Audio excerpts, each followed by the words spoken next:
Welcome back to the Return of the Roar podcast on Sactown Sports 1140. Long time no talk. My name is Brenden Nunes. Got my guy, kind of boss, Frankie Cartoscelli over here. I'm watching my words carefully in front of the big man over here. What's going on, Frank? How you doing, man? No importance here, but just a man that's excited to hop back on here and talk to my good pal Brenden, as we get closer to we're talking before we started recording, man. 20 days until media day. I think what we are definitely counting on the days. I think that we, as much fun as we have, just dragging our feet through the summer months. And don't get me wrong, I love my Yankees. I love baseball. I know you've been getting into baseball yourself this summer, even though your Giants have fallen apart down the stretch here. But I can watch some Grant McCray and realize I'm getting excited way too early before these guys have a scouting report, but that's fine. I'm seeing Giants fans also start saying, like, Juan Soto could be in right next year with McCray in left and young I've Julio in seen it too. center. Like, stop it. Stop. You don't do it to yourself. To my Giants fan friends out there, please don't do it to yourself. You don't expect that. But look, man, I'm looking at the schedule right now. I mean, I'm sure we'll talk a little more about it later, but just looking at that October 9th opener at home against the Warriors. Yeah, it's preseason, but it'll be nice to kind of, I feel like they've opened on the road in preseason usually, and we haven't been able to kind of get in there from day one and just kind of get our feet wet with the Kings coverage. But man, 20 days from now, we'll be at media day and getting to kind of dive into those storylines. And I'm ready to go. I know that you probably are definitely well beyond ready to go. Yeah, definitely. Kind of itching to get this started. Anybody listening, been a sec since we've posted on here, but I think sometimes it's important for us to embrace the idea of off season a little bit, similarly to players. But as you mentioned, we're getting closer and closer into the swing of things.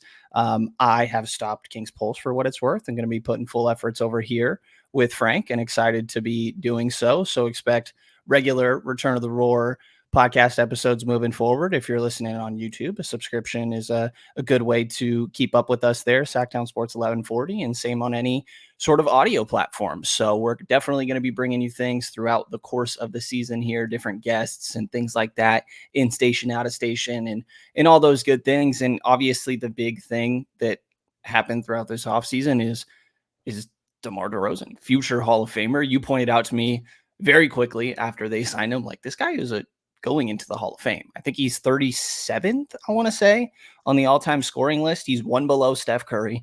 Literally everybody above him that's already retired is in the Hall of Fame, outside of guys that are not currently eligible. I think like LaMarcus Aldridge might be one of them. And you would expect that he'll get that nod. 6-time All-Star and average 20 plus for who knows how many years. It's a ridiculous amount. He's a great scorer, and they traded away. It was a sign and trade, 3 years, $74 million for DeMar DeRozan that the Kings gave him. They got rid of Harrison Barnes, Chris Duarte, and a 2031 unprotected pick swap. I think to start, Frank, obviously we've talked about it a lot, whether it be on air, the shows, things like that. But I think something that maybe doesn't get talked about as much, and it's understandable because DeRozan is just straight up an upgrade over Harrison Barnes. Like, don't get me wrong. I roll my eyes just as much at Maybe to people say, you, yeah. So others are saying different. and that's, I agree. I roll my eyes at those. But HB did have a role on this team, and he was an important just kind of plug and play guy. And, we know what DeMar brings offensively, but I kind of want to start with the defensive question because obviously, 14th in defense last year for the Kings, which I feel like they get talked about like they were way worse. And I understand it because their personnel really wasn't that, but they were 9th in defense post All-Star break, which I think it's not a coincidence that that's as Keon Ellis starts to get more and more run. And Keegan Murray had a really big year on the defensive end of the floor, but both of those guys really defend guards a lot. Keegan Murray is out there on Anthony Edwards, Devin Booker, Steph Curry was sort of his coming out party on the defensive end of the floor. And Harrison Barnes was the guy on LeBron James, on Kawhi Leonard, on Paul George. How do you, who in your mind are you looking at as the guy that needs to take that next step for the defensive wings, forwards, sort of the bigger bodies? I mean, I think that the good part about DeRozan's addition is that he's a veteran. He's been there before. I mean, those players that you just named, he's had experience defending them before. I think that Earlier in his career, he might have been more of a positive or a plus defender, but now, so I mean, he's 35 years old. Obviously, you regress a little bit with your athleticism, your lateral quickness, those abilities that make you a strong defender. I still think he has some in the tank, like left in the tank. He has athleticism left in the tank as far as being a gifted scorer, but I don't think the Kings brought him here to be a impact defender. So I think that looking at kind of what they have, you need more from those guys like Keon Ellis. You need more from those guys like De'Aaron Fox at the front of the line here to kind of stop those players from getting into the paint, hurting them where it hurts most. As far as we've seen Domantas Sabonis struggle to defend the rim. I think that even though he got a defensive player of the year vote, I'm pretty sure. I think it was a third place vote. Was that what it was? Yeah, which is wild. I don't even know how that. Well, there was one guy that was voting who just completely loved Domas. I can't remember what country he was voting out of, but I think it was a European country, and he just loved Domas. Sure, yeah. Tyrese got an all defensive vote, not last year, but the year before too. Yeah, yeah. Point is, if Keon Ellis and De'Aaron Fox are doing what they can do at the front of at the top of the key, top of the arc, cut down on those players, kind of like we saw last year, time and time again. Not to point fingers at Kevin Huerter, but I'm sure we'll have a discussion at some point here, maybe not today, but later on in camp for sure, who should start at the 2-guard spot. I think that the value of Keon Ellis is he will take pressure off of a lot of players. I think that's why the Kings excelled on the defensive end so much in the second half. You had Keon Ellis really being a ball stopper and a disruptor, whereas the Kings, for most of the past season and a half prior, had Kevin Huerter being, as we talked about before, not to beat a dead horse, but targeted on switches and games starting off 10-2 because an opposing wing had 8 straight points to begin a game and Mike Brown has to call an early timeout. That hole's been plugged with Keon Ellis. So DeRozan needs to carry his weight on the defensive end, of course, but I think that the real thing with him in the way that he's going to help the Kings is I think that Monte McNair was just making one of their strengths even stronger by having another offensive weapon kind of at their disposal and to take pressure off of De'Aaron Fox, who can, self-create a little bit less, even though he's at his best, I think, when he is self-creating. But that also might make him settle for threes more, which is a whole another discussion. But the point is, when you add a 25 point per game scorer on solid efficiency, someone that is on a Hall of Fame trajectory, I don't see how you can look at that and say, well, this hurts because you're losing Harrison Barnes. And that's something I've seen a lot from a lot of people, not in Sacramento, but people that probably don't watch a lot of Kings games or people that, are Lakers fans or Clippers fans that were maybe in the mix to get DeRozan and they're just throwing stones to make themselves feel better, I guess. I don't know. I'm not sure if you see it that way, but I don't see it as far as the Kings added DeRozan, so they took a step back. I don't see how you can sit here and say that they got any worse by adding DeMar DeRozan. No, for sure. They got better, and I'm definitely bearing the lead because you're right. The offense is really what this is about, but more so addressing the questions before getting into the strengths and pros of what DeMar brings in. And you're right. Like the way that Harrison gets talked about nationally is kind of crazy to me sometimes. He's slowed down a lot and sort of atypical for his age. I feel like typically it's a little later in a player's career, but defensively, like I mentioned, he is the guy that they were putting on LeBron James, Kawhi Leonard, and things like that because he can play physical, but he's a step slow for sure on the perimeter. And you see it in certain aspects defensively. He slowed down his rebounding last year as well. So it's, and Chris Huerter, sorry, doesn't really matter in this. And the 2031 unprotected pick swap, I've had my questions about that could look bad. It doesn't really matter in the current state of the roster. It doesn't change what, Godfather package you could put together if you were to go and make another move because it's a swap. It doesn't affect the step-in rule. You still could trade the other pick that year or the other side of the swap technically if you were to go and try and make another big move down the line. But it's the offensive end that DeMar brings. Obviously, like you're saying, there's not the typical three-point shooting that I think is the most copy and paste fit alongside guys like De'Aaron Fox and Domantas Sabonis. But I do think that De'Aaron's improved 3-point shooting makes it a little easier of who are you going to put next to him. And like you mentioned, I think some ironing out of the ideal shot selection for De'Aaron is an important part of that process. But I expect that to happen this year. Kind of had some conversations about that. I think he's going to tone it down a little bit and try to get back to the rim a bit more since that really is his elite skill. And the 3-point shooting should just enable that even more so. But do you have offensive questions about DeMar, or do you think that this will be fairly seamless in their equal opportunity offense? Yeah, I mean, I think a lot of people were bringing up two main topics at when this deal went down. It was the number one, like we talked about. Did the Kings take a step back on defense because Harrison Barnes is now gone? And then the other thing was the spacing.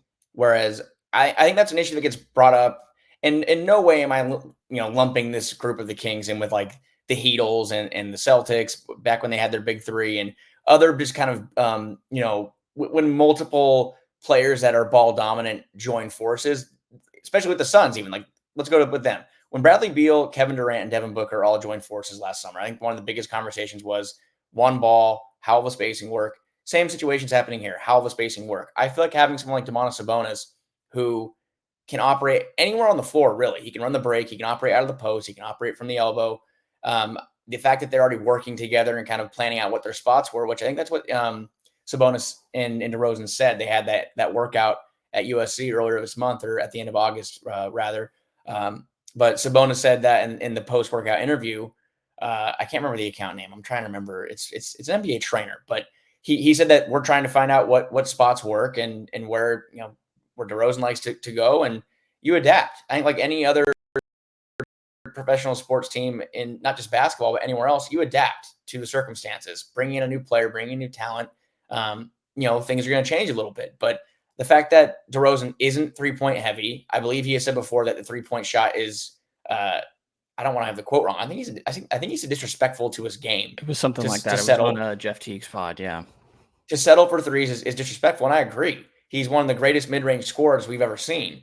So having him be able to have that in his bag, having Fox, I think he's a 36, 37% three-point shooter at this point. You have Keegan Murray, who kind of a down year shooting the ball last year, but I think someone who should be around that 38 to 40% range. Keon Ellis, who's shown he can shoot the ball. Having just multiple players that can hurt you in a bunch of different ways is a good thing. So I don't have any concerns really about the spacing. I mean, we'll see how things work in preseason. That's when they're going to work out all the kinks and whatnot. But I don't know how you have felt. I mean, I know at the beginning, I think you had initial thoughts about the spacing, but I mean, do you see issues with this marriage? Because I personally do not. I'm curious more than anything. I'm kind of on the fence when it comes to the spacing aspect. Like, I think that, Mike Brown's response when we talked to him in Summer League was, well, if you give him space, DeMar's just going to close that space as guys are trying to close out. He's going to take one dribble and get into his mid range.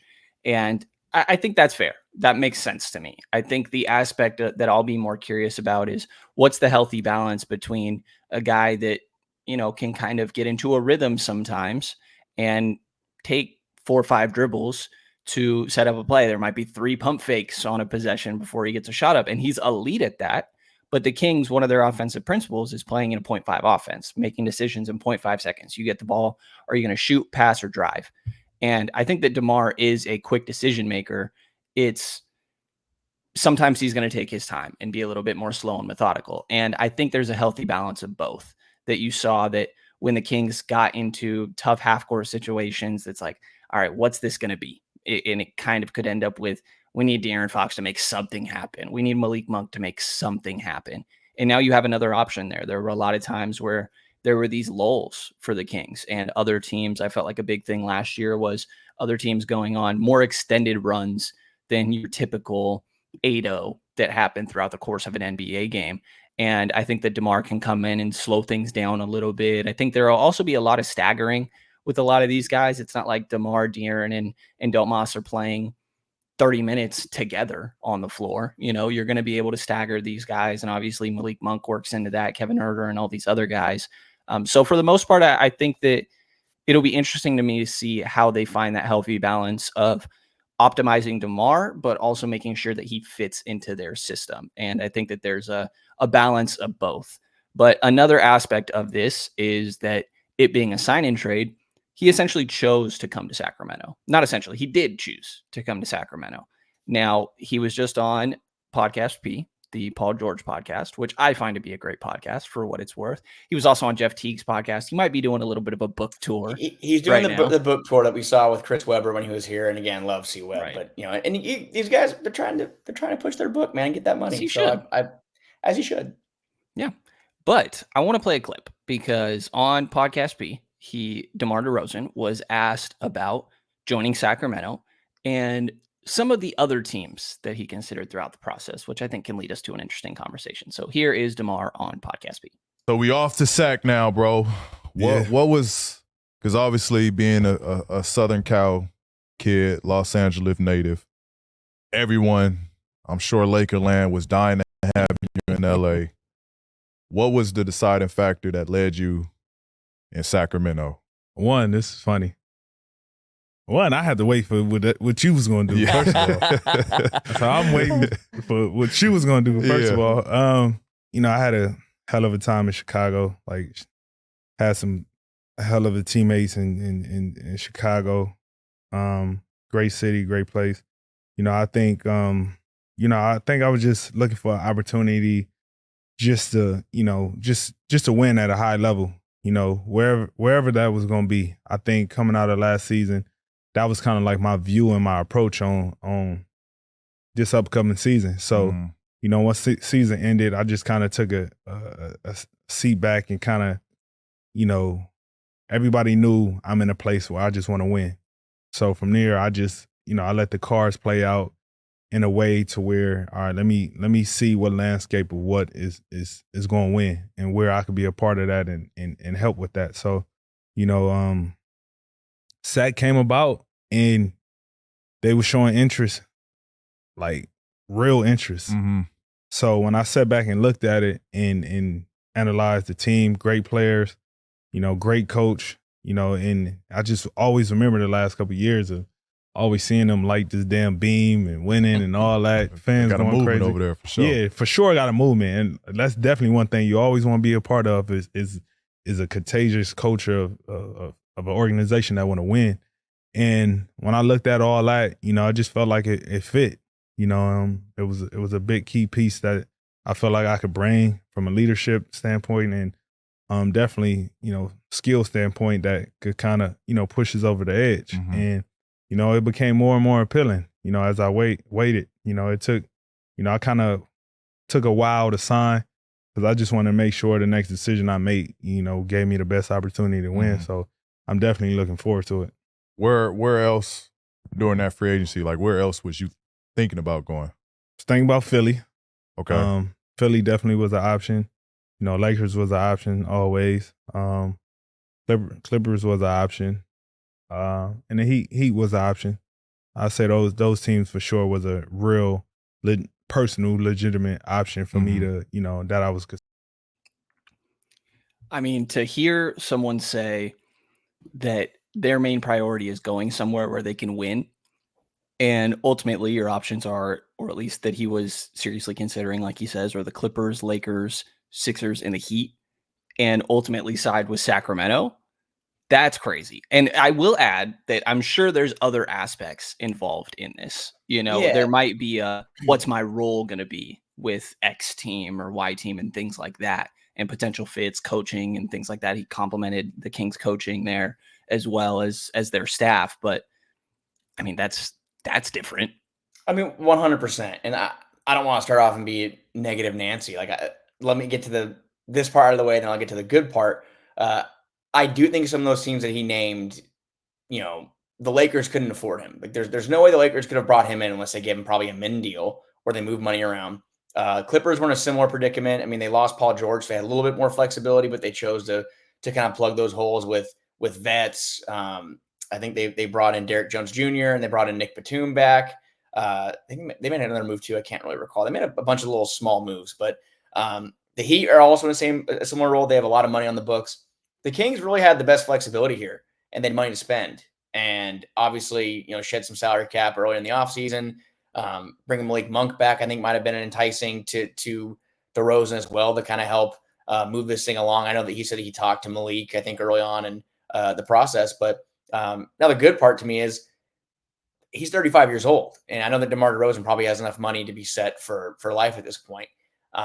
He could have easily taken one of those minimum deals if he really wanted to and gone to a place where gone to a place like Los Angeles, who I'm very low on, granted, but a team that is expected to compete for a championship this year internally. I don't know about how everyone, I know that I don't feel that they're going to compete for a championship. I don't know if you feel the same way, Brenden, but Miami, a team that always seems to be in the mix there. Sacramento's a team that again, was one win away from making the playoffs last year. I think they have the second most wins in the West over the past 2 years. It's Denver and then the Kings. If you combine their record from the last 2 years, impressive. So, and he said right there, like the thing that stuck out to me the most in that whole clip was where he said, and it was like a small little excerpt, but he said winning games is one of the reasons why. He said winning games, and I can't remember anyone ever mentioning the words winning in Sacramento in the same sentence, and that just shows how much the perception has changed of Sacramento. Not just with the DeRozan signing, with the Malik Monk signing too. We talked about before we started recording, but 2 top 15, maybe 20. I mean, I think they're probably top 15. An argument for top 10 free agents this year, I think, on the market came to Sacramento, not because of they didn't have any other options or it was the last resort, because they chose to. Malik Monk actually chose to forego free agency and re-sign before the open market actually happened. DeMar DeRozan tested the waters, saw what was out there, and thought this was the best option for him. So I think from an organizational growth standpoint, it's really cool when you look at De'Aaron Fox, who has said, I think both in the open and I think even behind the scenes, we've heard that they're happy here. Him and his family are happy here. They want to be here. Of course, he wants Supermax money for sure, but they had a house built here recently. They want to be here for the long haul. Domantas Sabonis signed his extension last offseason. De'Aaron's kids are named Rain. Sounds like the Kings to me. Just saying. And Poppy. He tweeted, "My California Poppy." This guy is not come on. No. In my mind, that guy's not going anywhere. No, we both heard. I mean, again, like we've heard that he's very happy here, even before like the Supermax conversation, that he wants to be one of those guys. I think that is with an organization for an entire career and wants his number in the rafters. Like, who wouldn't want that? Who wouldn't want a legacy instead of bouncing around in these other teams? And you see, we don't have to name names, but I'm very intrigued to see how Kevin Durant's jersey. I mean, obviously in Oklahoma City, his jersey is gonna be retired, but is he gonna have his jersey retired anywhere else? Because I think the Warriors. Really? I think I want to say that their owner. I want to say its ownership has already come out and said that. That's kind of crazy to me. I'm sorry, but anyways, I digress. The point is, Fox, Sabonis, who has said openly how happy he is here. Malik Monk, one of the first things he said after he signed his contract, it feels like home. The fan base, the atmosphere, the beam, sure, which is mentioned by DeRozan a couple times now. And you already know who's going to be lighting the beam if they win opening night. It's going to be DeMar DeRozan. So it can't be Jordan McLaughlin in his revenge game against Minnesota after he drops 20 and 10 off the bench. Right. It has 10 assists and no turnovers, by the way, which I don't know if we've talked about.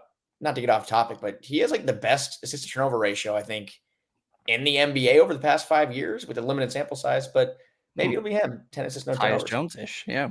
Tyus Jones-ish, but just to kind of round it out, it's refreshing from someone who obviously grew up in the area and watched a lot of Kings basketball my whole life, been covering the team for years.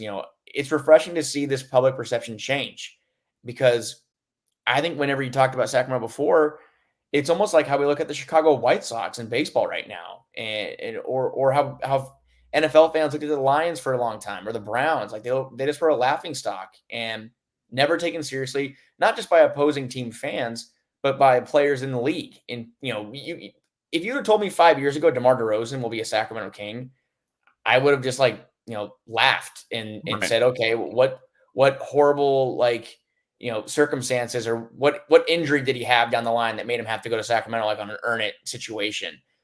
Nope, he's here after averaging I think 24 last year. On his numbers are good. His numbers have been consistent. Now we'll see how it works here, but pretty cool to see, man, and pretty cool to hear. Yeah, definitely different. And I think, Mike Brown being locked up for a little while, even if there was some drama that surrounded those conversations or seemingly, I guess, public negotiations, you would call it, somewhat par for the course, maybe a little bit more so. But he's locked up.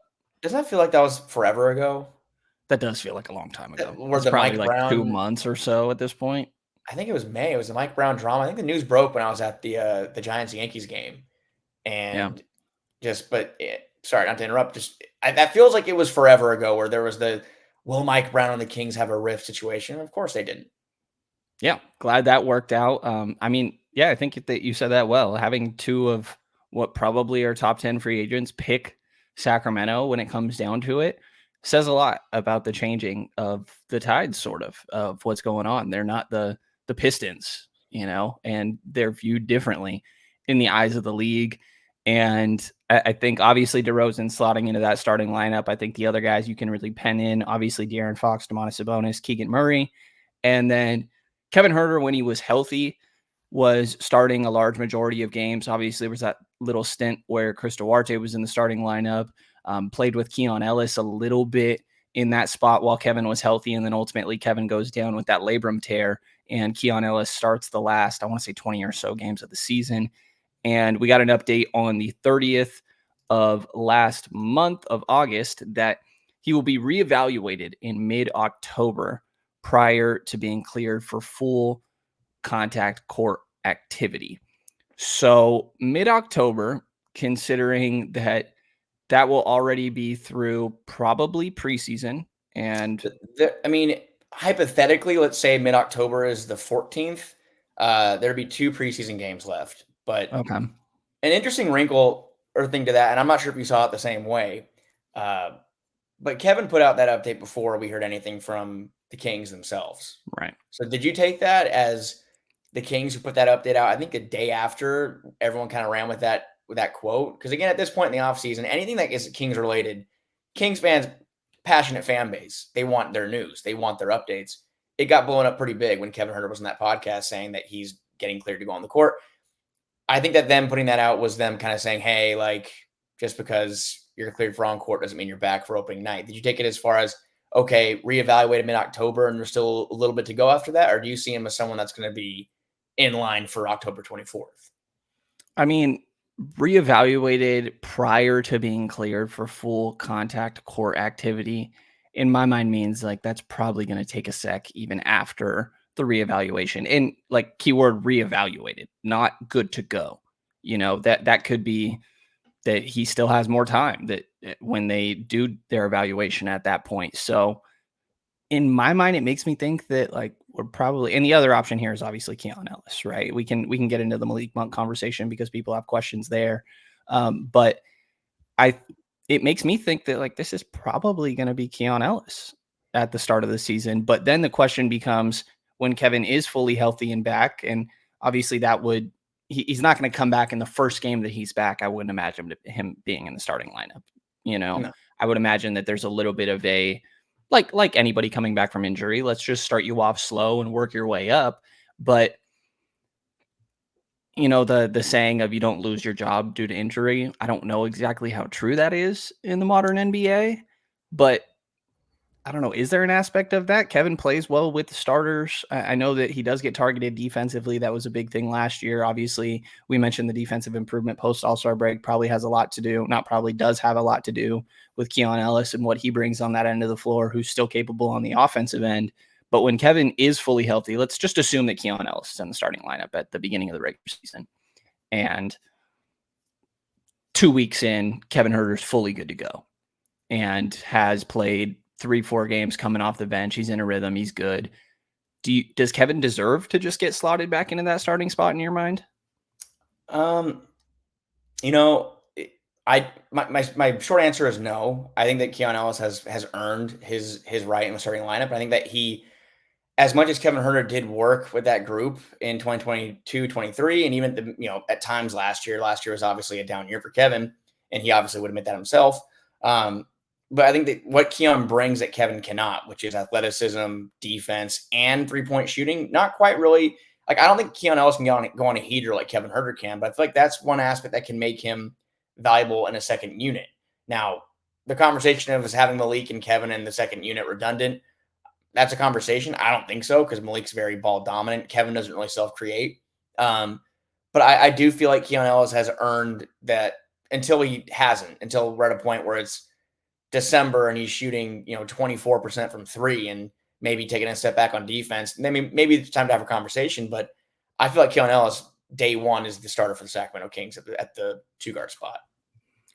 It wouldn't surprise me. I think that there's an interesting aspect of, we saw, I don't want to speak on somebody's mental, but it seemed like it was a tough year for Kevin last year just to experience, that bit where Huerter is getting slotted in and they're trying things. And Mike Brown's a guy that's tried things before. We've seen freaking KZ Paula and Mo Harkless in starting lineups. So it's not like he's only going at Kevin in this instance or anything like that. He's kind of been looking for a defensive guy to help change the tides on that end of the floor. But I think that Keon kind of has earned it. I'm also unsure if Kevin's lost the job, but maybe the former matters more than the latter. And, sometimes there's an aspect of not just creating the best starting five, but like what is going to optimize each player. And if they come to realize that Kevin is best in that starting five and Keon can still function off the bench, maybe that's the best way to go. But I kind of side with you. I think that if Kevin was healthy, he would get the spot in my mind until proven otherwise at the beginning of the year. But, we'll see how Keon's playing. And ultimately, I think it's good to have this competition.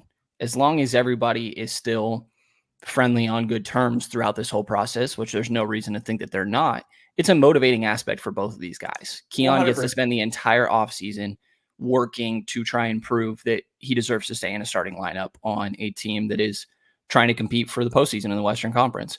Kevin Huerter talked about how last offseason, maybe he did things a little bit differently and thinks that he shouldn't have approached it that way, focusing specifically on the shots he thought he was going to get in the offense. And this year he's just focused on more of being a general basketball player like he has in every season prior. So in the end, like, I think as long as everybody keeps cool heads throughout this and is working towards the same goal, it's a good thing to have internal positional competition.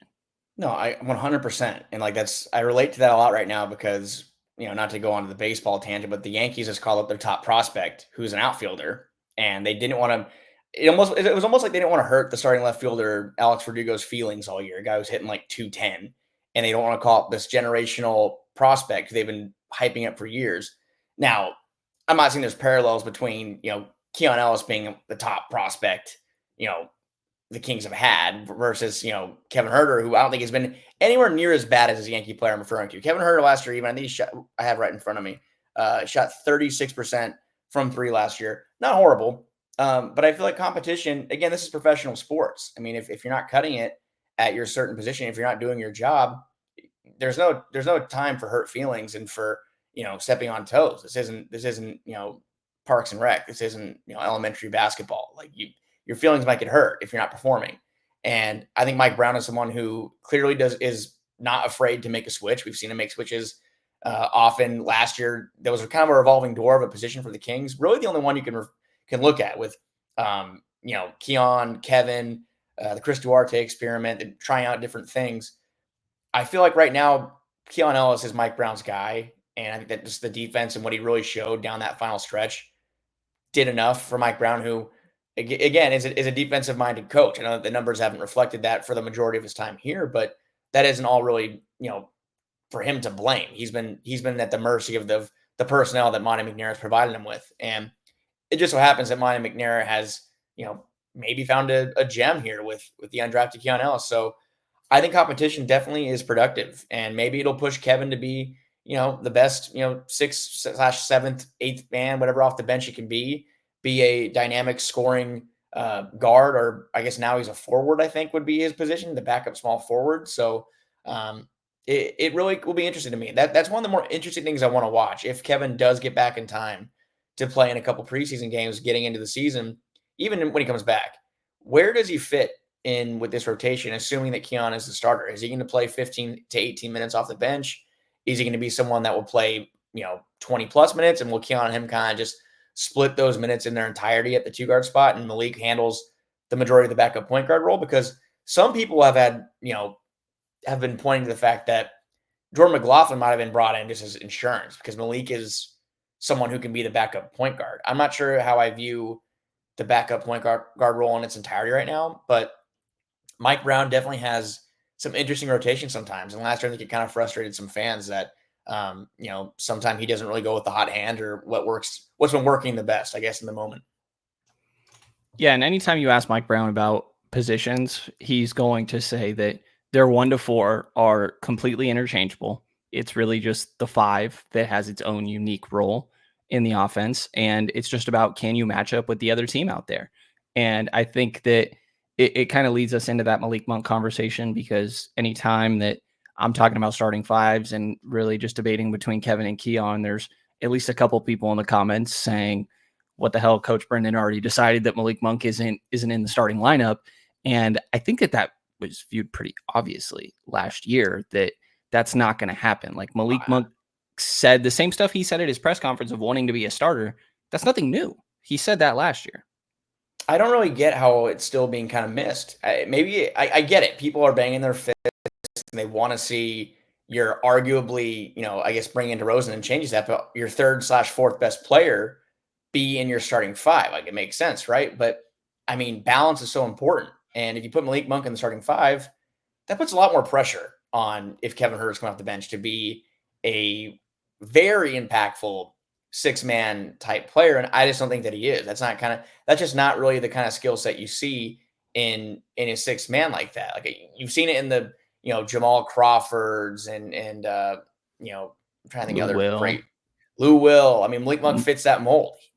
Mike Brown will talk about Manu Ginobili. Malik Monk fits that mold where he's bringing the ball down. He can facilitate He can facilitate on offense. He can knock down threes. He can get in the paint. He's a great free throw shooter. Taking that out of the second unit, and it goes back in that whole argument. Whereas, how much stock do you put in, the starting versus closing aspect of games? Is it more important who closes these games, or is it more important to get off to a good start? Because we've seen the Kings get off to bad starts time and time again. I look at more as the balance aspect. And if you put Malik Monk in the starting 5, it significantly decreases, how effective that second unit is. And that's why the Kings have been, in my opinion, successful the past few years. They don't have much of a drop-off when they take De'Aaron Fox out of games. And Fox and Monk are still seeing the floor a lot at the end of games anyway. But, yeah, I'm a little confused because fans are seeing the quotes. I mean, they're seeing what Mike has said this summer, they're seeing what Malik said this summer. It's pretty obvious he's not going to be the starting 2 guard when camp opens up. And even to the point where we're talking about the Kevin versus Keon discussion, there even was whispers earlier in the offseason. I think it was Slater. I think it was when Anthony Slater was on with you and Chris that Trey Lyles has been a name that's been floated as a potential starting option. And they can run Keegan at the 2 and kind of just go with that Warriors, Klay Thompson type 2 guard. I highly doubt that happens, but I think that's what they're looking at outside of starting Malik, because that's how important he is to that second unit. Yeah, I think one of the other things Mike Brown said last year throughout the course of the year, probably multiple times, is that it's harder to replace what Malik does off the bench compared to what is needed is in that 5th starter at the typical 2 guard spot. And, one of the biggest pluses that obviously he can score, he can create for himself. But I think one of the biggest sort of revelations and what they really allowed him to do and optimize in his skill set is his playmaking. And you need the ball in your hand to do that, to set up for other players. And the way that he's going to have his hands the most is when he gets to be featured in a lineup. And you're on the floor with De'Aaron Fox, Domantas Sabonis, and DeMar DeRozan. It just lessens how much Malik Monk gets to go out there, run a pick and roll with Domantas Sabonis, run DHO, and sure, it will still happen. And that will still probably be closing lineups. And it's game to game. There's going to be some games where Malik doesn't quite have it and you want to go with Keon, or you're going to go offensive, defensive subs and things like that. But the playmaking that Malik has, I think, is best optimized and seen in a bench role. So I think it makes sense. That's exactly what I expect. I think that you laid that out well, and definitely where I'm at when it comes to that. And Devin Carter becomes an interesting wrinkle. We can get into that later, as he's dealing with a similar injury. I think it's actually the exact same injury that Kevin Huerter has going on right now, and isn't expected to be reevaluated till early January. Maybe then we can start to have a logjam conversation when it comes to guards, what that could mean moving forward.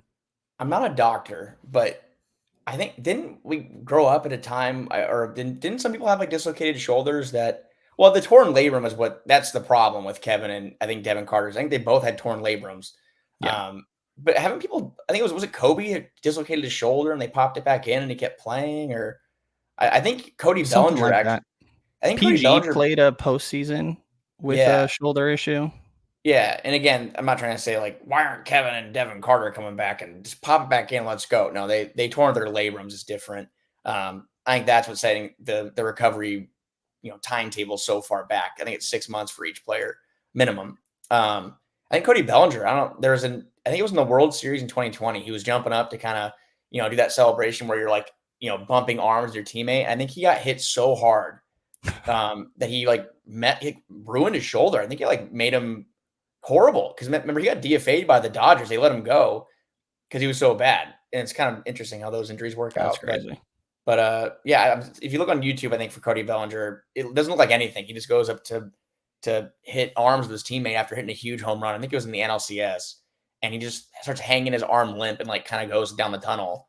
And I think they popped it back in, but I think he tore some stuff and they didn't really treat it properly. So these guys are getting treated properly.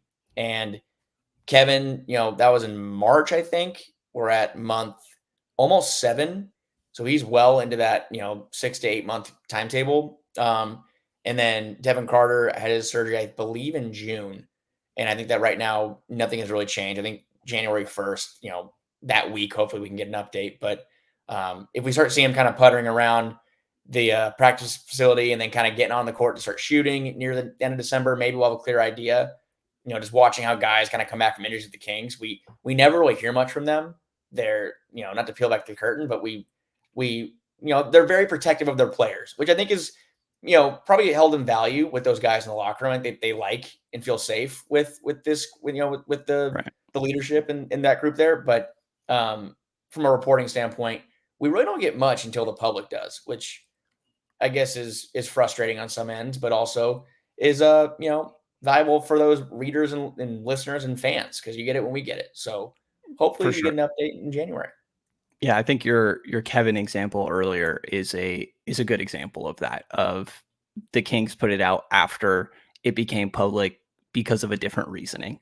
So I'm sure that we'll see moments of these guys like Kevin Huerter already doing workouts with Domantas Sabonis and things like that, DeMar and all those guys, like you mentioned at USC, getting shots up, but difference between getting shots up, running through drills, and full, physical on court workouts. So I'm sure we'll see Devin a little bit. And I think that guys can play through stuff like this. Like Devin, I believe, played through most of his college season with this injury. It's just at some point you have to get surgery. Yes.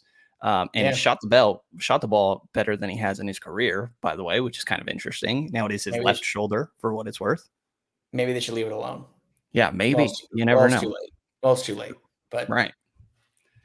I mean, I think that's the majority of it. One other thing I kind of want to go through a little bit is some of the coaching changes, just basic stuff. Who's on the way out. Jordi Fernandez, obviously head coach at Brooklyn.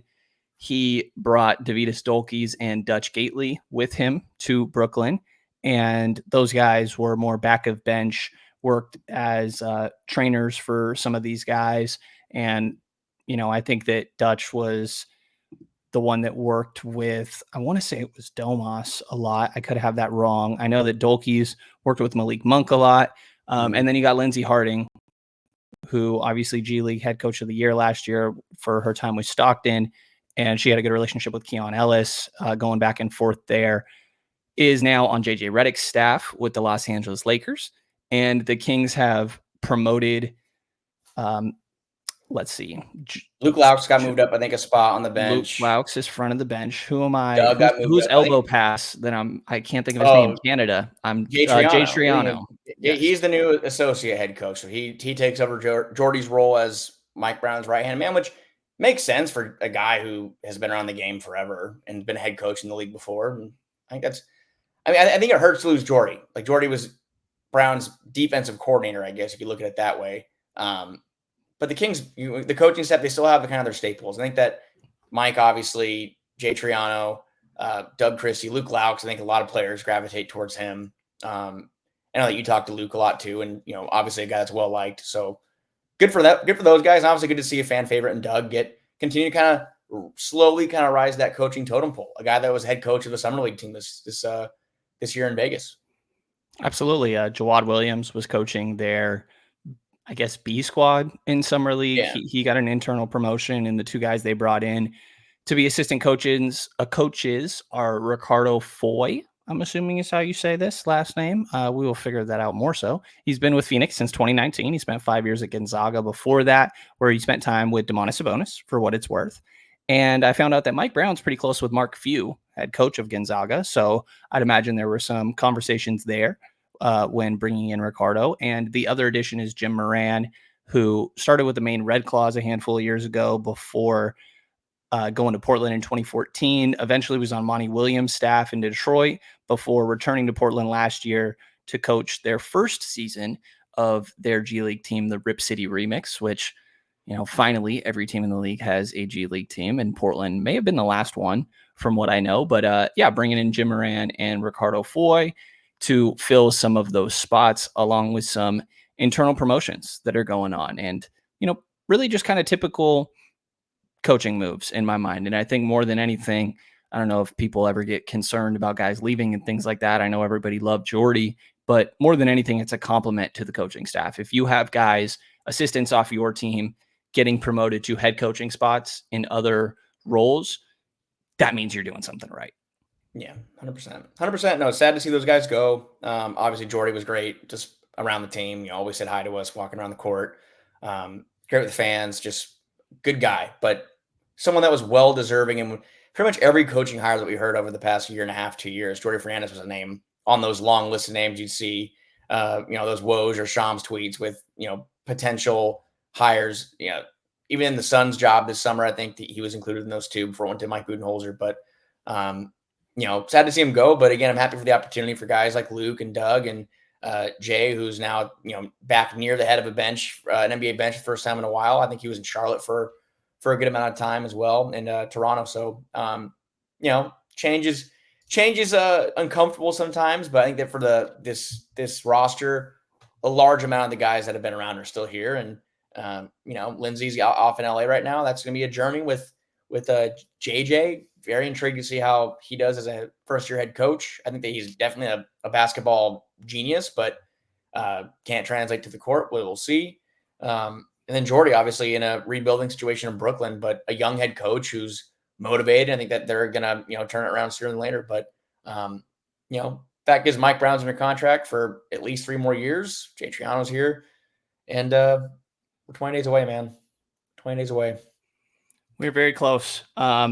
Maybe last thing is that I'm going to just roll through the other additions throughout the course of this offseason and pick anything that you want to talk about between these guys. I think they're all a little bit more minor and vary, obviously, in what level of importance or potential impact on this team. But Jordan McLaughlin signed in free agency.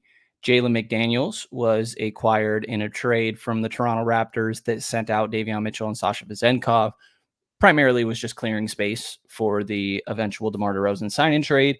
Got Orlando Robinson, who signed a deal with the Sacramento Kings as well.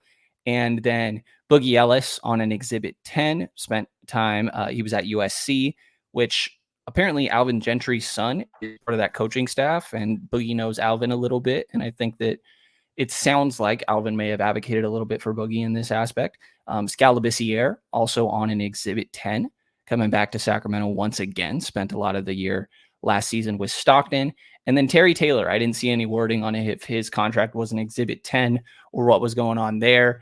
Terry Taylor spent spent 3 years in the league, 1.5 with Indiana, 1.5 with Chicago as well. 6'5" with a much longer wingspan. I want to say it's getting close to 7 foot. It's like a 6'10" wingspan there as well.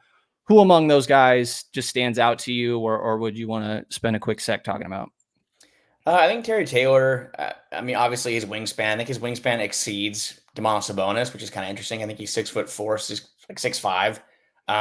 So it kind of doesn't fit the power forward mold that you are used to seeing, like a 6'7", 6'8" type. But I think that adding more players with length that can kind of go out there, and we know that Mike Brown likes players like that. KZ Okpala, not to keep naming him, but was a player that, wasn't great on the offensive end, but it was someone that was a known defender from his time with the Nigerian national team and with the Miami Heat. So I think Terry Taylor's Carter and Malik and Keon Ellis, 2 guys that are a little smaller but big wingspans. Wingspans. I mean that's kind of basketball nowadays.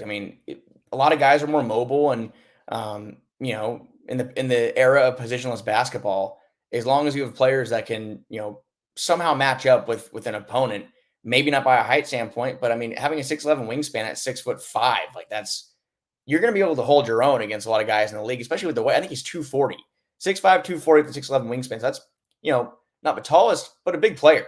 So I think that I'm intrigued to see if he can make the team out of camp.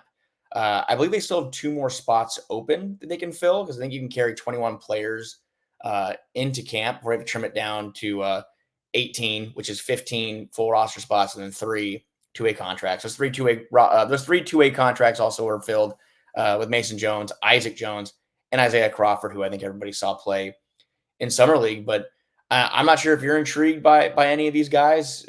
Some people on Twitter are trying to kind of, you know, talk themselves into Jaden McDaniels being, you know, he's the kind of player that you see. I think he's 6'9", like 250. I think he also has like a lengthy wingspan. I think obviously what his brother's doing in Minnesota, Jalen McDaniels, you know, having him be even near that type of player would be a huge addition for the Kings. But I think we both have talked about this as a player that's, you know, pretty bad. I think, just to kind of be blunt, pretty not good. Hasn't been a good NBA player to this point so far. Hasn't had much of a shot as of late, but you don't think there's any reason to put a bunch of stock in him this year, do you? I mean, if you do, I'm all ears, but do you see any reason to put stock in Jaden McDaniels? No, I do not. And for what it's worth, okay, so you're not the only guy that does this. The Kings one is Jalen, right? And I shared this with Watkins. Yes. Jaden is the Minnesota guy that's absolutely balling out, right? And that's right. Again, this is a little blunt, so in this, that's hard, man. I clearly agree with you. So the way that I remember it is that, you know, to get a little Gen Z here, the L brother between the two is Jalen. Oh, that's how you're. That's you know what I mean. It. Yeah, hate to be that guy, but I got to do little tricks to help me remember. So yes, Jalen McDaniels. He doesn't do it for me. Honestly, I could see a world where he doesn't make it on the final roster. Like, really, I think that he probably would, because of just positional needs. So he is on the last year of his deal. Jalen McDaniels. See, I got it right this time. 4.7 million. So, I mean, they could just eat that 4 million because they got DeRozan. They're probably not going to add any more salary, I would imagine. I think they would have probably done it already. I mean, again, it's September 10th. I think it's pretty safe to say that this roster, the 1 through 9 in their roster, is probably pretty set. Yeah, I think the same. And to your point, actually, honestly, I didn't realize it was that big of a salary number. And that's probably even useful in some trade conversations down the line. You know, you need a salary matching and things like that, and any potential deals.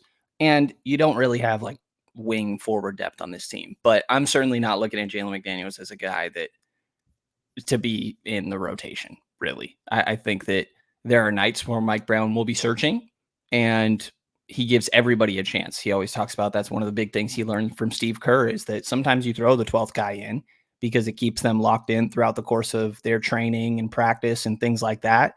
And I agree with that. But for the most part, he hasn't really shown much of anything in the 3 different teams that he's been on.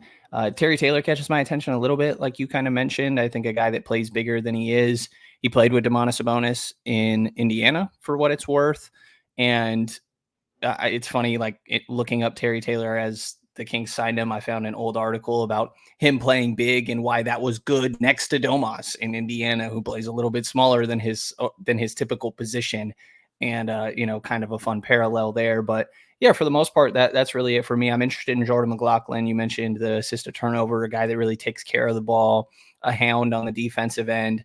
I think that he can kind of function in your Davion Mitchell role of sorts. He shot the crap out of the ball last year on some ridiculous above 40%. I want to say it's like above like 45. It was an outlier, but I mean, it just depends on if you want to buy into that. Is that going to be who he is going forward? I'd like to think so. A player that would work very well in Sacramento. Obviously, they like to have floor spacers, but yeah, I mean, I'm definitely intrigued by the taking care of the ball aspect for sure. Yeah, 47.2% on 1.6 a game last year. Now it's only 89 attempts. And if you go year by year, prior to that, 30.8, 31.8, 35.9, 38.2. And the most minutes he got were in his rookie year. Not that he just is slowly getting phased out of the rotation or anything. I think he's just kind of become solidified as a backup point guard. And Minnesota obviously has improved their roster as well. And I think he kind of phased out a little bit there, but makes sense to me as a backup point guard. I also could see the direction that you kind of mentioned earlier of potentially like Malik Monk can fill that spot. I think there's moments where if there were to be more development from Colby Jones, he could fill that spot. Keon Ellis can kind of fill that spot. Devin Carter, when he comes back, can fill that spot, because traditional point guard, I think, is not exactly what goes on in Sacramento's offense, specifically when Domantas Sabonis is on the floor. But interesting additions, I think, for the most part, like you said, top 7, 8. I mean, if we really go through it, De'Aaron Fox, DeMar DeRozan, Domantas Sabonis, Keegan Murray is 4. Malik Monk, Kevin Huerter, Keon Ellis is 7. Trey Lyles would be 8. And we didn't mention Devin Carter yet, which would get you to 9. Did you say Alex Line? I don't think I said Alex Line, which is 10. And he's probably their backup center opening night. I mean, unless they run Trey at small ball 5. But I don't know, man. I mean, I'm looking at, they have 8 guards right now, 7 under contract, but they have 7 guards under contract. And I mean, Colby Jones is someone that I think I've been very intrigued about his development. He had a really bad summer. I mean, to be blunt, he had a bad summer. Like, he had a really bad summer. I was expecting more from him. I think he's the type of player the Kings really could use. Like a great. Well, they kind of drafted Devin Carter, who also kind of fits that mold. Someone who can shoot the ball. Someone who's a lengthy defender who can, rebounding was his greatest strength. I think he was top 3 in rebounding in his conference, which is insane. I think he averaged more rebounds than 7 whatever Donovan Clingan. It's insane. So I'm wondering what that means for Colby. I mean, does he, again, as far as salary, him and Jalen. Jeez, man. Jalen McDaniels. He and Jalen McDaniels, I mean, adding those salaries together, could you go get another fringe rotation piece? Who knows? But the point is, they have 8 guards, including Boogie Ellis right now on this roster. So I'm wondering how that's going to work out over camp. Adding Terry Taylor, who's, again, not a guaranteed contract, but that puts them at 5 traditional forwards: DeRozan, Keegan, Trey, McDaniels, and Taylor. That still, to me, is the highest position to need. I think one more forward really would go a long way. You also could make the argument that we can move Kevin Huerter from the guard category into the forward category. That puts you, that levels things out a little bit, but he still isn't really the kind of player the Kings need. And then the centers, Robinson, who's not on a guaranteed deal. He could be someone that doesn't make the opening night roster, but he's someone that I think that Mike Brown would be enticed with for his length, and he's someone that can was a shot blocker in the G League. But Domantas Sabonis shot some threes, but Domantas Sabonis is going to play nearly 40 minutes per night. Like, that's just what he does. So I'm feeling overall pretty confident in this Kings roster. I think that I want to see them kind of how the rotation works, who's playing what minutes. I want to see what they look like when Devin Carter comes back and see what potential he has. But I think this is a better roster than last year. Is it a bit more balanced roster? As a different conversation. But I do think there's some balance there. But there's some talent there. There could be some more balance there, is my point. Yeah, and I think that was the same conversation last year, for what it's worth, and the talent got even more improved. So definitely a step in the right direction in my mind. Did a lot with really not much flexibility. So I think that stands out to me. I think that going back to just how DeMar talked about this team and the way that they're viewed, I think that applies to a lot of aspects, and it's very clear. Like, Mike Brown is locked up. De'Aaron Fox, which, by the way, De'Aaron Fox is essentially going into a contract year. I think that this guy's absolutely going to ball out. And when it comes down to postseason conversations, it's how often are you going to have the best player on the floor? And I think that De'Aaron Fox is the one I look at. I'm like, all right, can he take that next step, which could be the biggest development for this team? Obviously, Keegan Murray's still young. A handful of these guys are fairly young. If you want to look at Keon Ellis, Malik Monk still in the earlier parts of his career as well. So some interesting aspects. The one other thing that I want to throw in is just kind of the definition of an Exhibit 10 for those that are curious. And the ones that we know are on those deals are Boogie Ellis and Skal Labissiere. Terry Taylor could be, but I didn't see any clarification on that. And it's essentially a 1-year minimum salary contract that isn't guaranteed, but the other aspect to it that makes it specific to an Exhibit 10 is there is an optional bonus of usually it's about $75K if you were to spend after you got waived at least 60 days with a team's G League affiliate. So kind of trying to see, like, can we keep these guys in Stockton essentially? And we saw that a lot throughout last training camp as well. There were a couple guys that ended up just making their way down to Stockton. I think Stanley Johnson was part of that. One guy that can go unnamed, and there was another one in there as well. But yeah, so interesting to see if that's the case with Skal. I think Boogie Ellis would go into the G League draft since he is a first-year guy, but interesting to see how all of that sort of plays out. Is there anything else you want to talk about here, Frank, before we get out of here? No, just that we'll be hopefully starting live shows every Tuesday, probably around the week of preseason. I think that we're still working out some details. We've got a couple new guys that are joining the staff that'll be running the board. But Brenden, hopefully we can be on Tuesday nights from, I think our planned time slot right now is 6 to 7. But that's hopefully coming in a couple weeks here. And so put that, on your calendars, everybody. And, no, man, I'm just, it's all Big T. I'm ready to go. I'm just ready to have some actual news and actual games to talk about, player performances. Just, I'm ready. I'm sure you feel the same way. Oh, yeah, definitely, man. Glad to be back doing this and glad to be doing it with you. Appreciate everybody tuning in. Just kind of a episode to get us back in the swing of things. And if anybody has any questions, we're always happy to take them in the YouTube comments. If you're on the audio side, you can hit us up on socials as well. I think it's at Brenden Nunes NBA and F Cartoscelli 3. I get that right? Yep. Nailed it. Yep, there we go. So feel free to send anything our way. We're happy to take questions moving forward. And again, subscriptions are appreciated, help you stay up to date with the latest episodes. And we will be pushing stuff out more as we get closer and closer to the season, and even more so during the year, obviously. So getting closer here. And that's going to do it for this episode of the Return of the Roar podcast. So appreciate everybody listening, and you'll hear from us again next week.